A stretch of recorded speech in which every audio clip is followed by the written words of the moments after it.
Bonjour à tous et bienvenue sur cette nouvelle vidéo Crazy Little Craft, je suis Elise et aujourd'hui je vous propose une mise en valeur de photos avec une page de scrap. J'ai fait du tri dans mes photos ce week-end et je suis tombée sur celle-ci qui m'a rappelé beaucoup de bons souvenirs fin octobre avec des copines de scrap. Et du coup, elle m'a beaucoup inspirée pour faire une page qui va marier plein de tampons Crazy avec les nouveautés.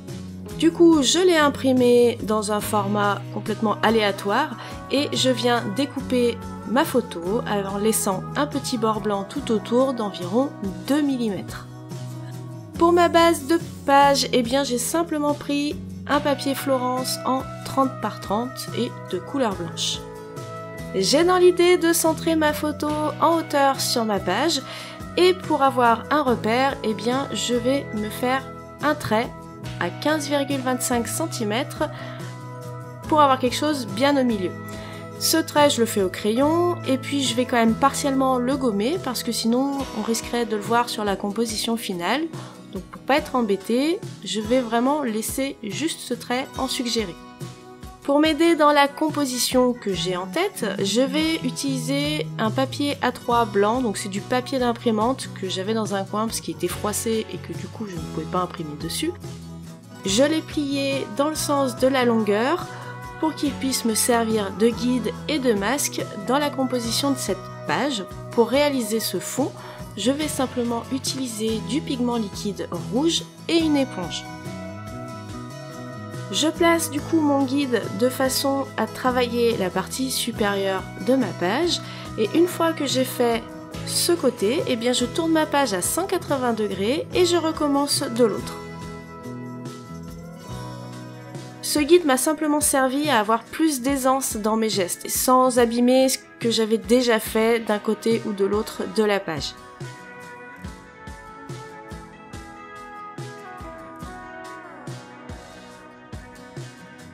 Ensuite, j'ai dilué ce qui me restait de pigment rouge avec de l'eau et avec un petit pinceau, je suis tout simplement venue faire des petites taches tout autour de mon élément central.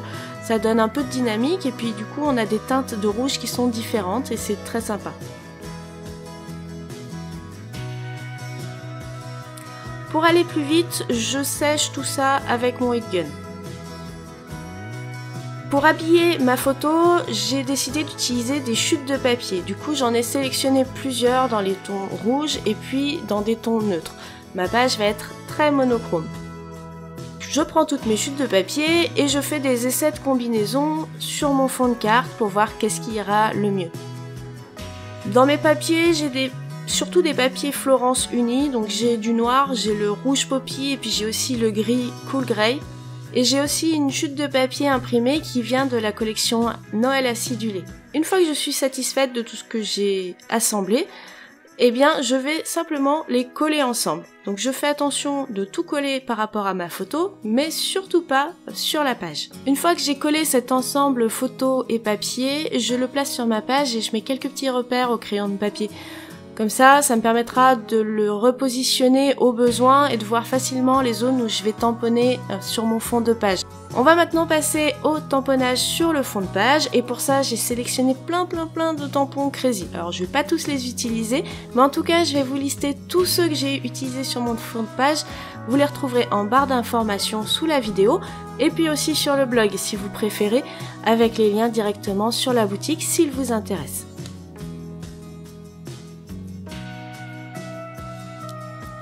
Je vais tamponner plein de tampons graphiques. Pour jouer avec mes tamponnages et pour ne pas rendre ma page trop monotone, je vais varier aussi d'encre et de façon de tamponner. Donc pour les encres, je vais en utiliser 3 tout au long de ces tamponnages. Je vais utiliser la Versafine noire classique et 2 autres encres Versafine claire. J'ai choisi la rouge tulipe qui va assez bien et la grise rosée matinale. Pour jouer avec aussi les transparences des tamponnages, j'hésite pas, je fais du 2e et du 3e génération. C'est-à-dire que je ne réencre pas mon tampon, mais que je le tamponne 2 ou 3 fois d'affilée. J'ai également fait quelques traits au stylo noir à main levée, sur lequel j'ai rajouté quelques petits aiguilles parce que je les aime bien. Et ça me permet aussi d'avoir une jolie ligne qui fait la séparation au centre de ma page. Enfin bon, vous l'aurez compris, je rajoute plein de tamponnages et je continue jusqu'à ce que je sois satisfaite du résultat.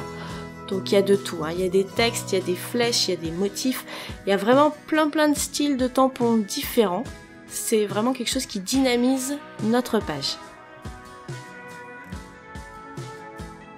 J'aurais dû à ce moment-là rajouter un petit détail, c'est-à-dire des petites taches d'encre noire. Bon, j'ai oublié, je le ferai après, mais je vous conseille de faire ça maintenant parce que là, je vais mettre la page de côté puisque je veux rajouter d'autres tamponnages qui, eux, vont me servir d'embellissement. Ceux-là, je pourrais les mettre en volume pour apporter un peu de matière à la page.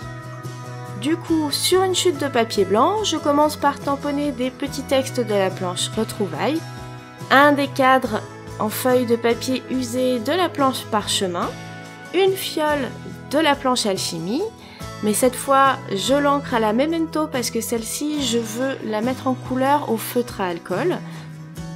Et enfin, je termine en mettant le sentiment Breuvage de l'amitié tiré de la planche Secret d'apothicaire dans le petit parchemin.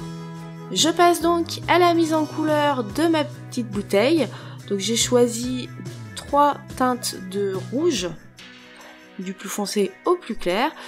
Je vous détaille pas la mise en couleur, elle est très simple à réaliser. Un peu de bleu pour la bouteille à l'endroit où il n'y a pas de liquide à l'intérieur et de marron pour faire le bouchon en liège.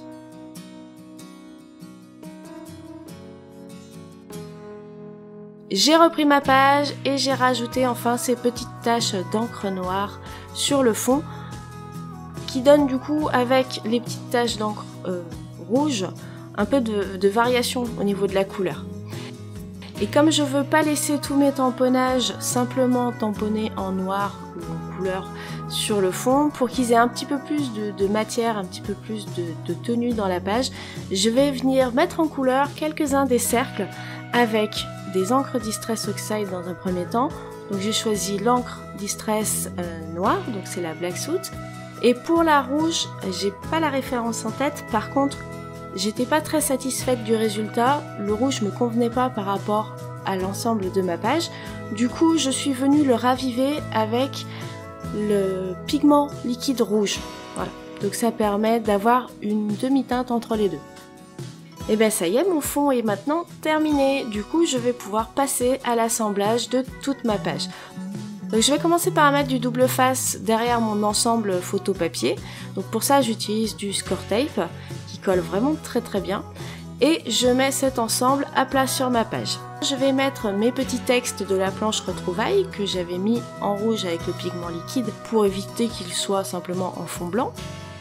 Je n'hésite pas à les mettre en chevauché sur la photo, comme ça donne un peu de dynamisme à l'ensemble. Et ensuite, je vais passer au collage de la bouteille avec le parchemin. Donc la petite bouteille, je vais la coller à plat sur ma page. Par contre, le parchemin, lui aussi, je vais lui donner du volume. On arrive à la touche finale. C'est quelque chose que j'aime bien faire, c'est-à-dire mettre la date de la photo. Et pour ça, j'ai choisi un tampon dateur, tout ce qu'il y a de plus simple, et de la Versafine noire. Là encore, je fais un tampon en 3 générations. Et bien voilà, cette page est terminée et j'espère vraiment qu'elle vous plaît. J'ai vraiment hâte d'avoir tous vos commentaires sur cette création. Est-ce que le style monochrome vous plaît? Si vous avez un avis ou des suggestions, n'hésitez surtout pas à me les mettre en commentaire, ça compte beaucoup pour la marque. Et si la création vous a plu, vous pouvez la partager autour de vous ou bien simplement me mettre un petit pouce vers le haut. On se retrouve bientôt pour de nouvelles idées créatives. En attendant, je vous souhaite un très bon scrap. Bye bye!